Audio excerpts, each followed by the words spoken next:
ಅವನು ಅತ್ಯಂತ ನಂಬಿದ್ದು ಆತನನ್ನೇ. ಅವನ ಬಳಿ ತನ್ನ ಎಲ್ಲ ವಿಷಯಗಳನ್ನು ಹಂಚಿಕೊಂಡಿದ್ದ.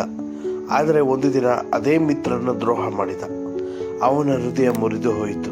ಮನಶಾಂತಿಯನ್ನು ಕಳೆದುಕೊಂಡನು. ಕಣ್ಣೀರು ಅವನ ಸ್ನೇಹದ ನೆನಪುಗಳನ್ನು ತೋಯಿಸಿತು. ಆದರೆ ಪ್ರಾರ್ಥನೆಯ ಸಮಯದಲ್ಲಿ ದೇವರು ಹೇಳಿದ್ದು, ಕ್ಷಮಿಸು, ನಾನು ನಿನ್ನನ್ನು ಕ್ಷಮಿಸಿದ್ದೇನೆ ಎಂದು. ಈ ಮಾತು ಅವನ ಹೃದಯಕ್ಕೆ ಕತ್ತಿಯಂತೆ ಹೊಕ್ಕಿತು. ದ್ರೋಹ ಮಾಡಿದವನನ್ನು ಕ್ಷಮಿಸಬೇಕಾ ಕರ್ತನೆ ಎಂದು ಅತ್ತನು. ಆದರೆ ದೇವರ ಪ್ರೀತಿ ಅವನ ಕೋಪವನ್ನು ಕರಗಿಸಿತು. ಅವನು ಕೈ ಮುಗಿದು ಪ್ರಾರ್ಥಿಸಿದ, ಕರ್ತನೆ, ಅವನನ್ನು ಕ್ಷಮಿಸುತ್ತೇನೆ, ನೀನು ನನ್ನನ್ನು ಕ್ಷಮಿಸಿದಂತೆಯೇ ಎಂದು ಪ್ರಾರ್ಥಿಸಿದ. ಅದಾದ ಮೇಲೆ ಅವನ ಹೃದಯದಲ್ಲಿ ಶಾಂತಿ ಹರಿಯತೊಡಗಿತು. ಕಣ್ಣೀರು ಶಾಂತಿಯ ನದಿಯಾಯಿತು. ಮತ್ತು ಅವನು ಹೇಳುತ್ತಾನೆ, ದ್ರೋಹವು ನನ್ನನ್ನು ಮುರಿದಿತ್ತು, ಆದರೆ ಕ್ಷಮೆಯು ನನ್ನನ್ನು ಸಂಪೂರ್ಣಗೊಳಿಸಿತು. ಸ್ನೇಹಿತರೆ, ನೆನಪಿರಲಿ, ಕ್ಷಮೆ ಬಲಹೀನರದ್ದು ಅಲ್ಲ, ಅದು ಕ್ರಿಸ್ತನ ಶಕ್ತಿಯ ಪ್ರತೀಕ.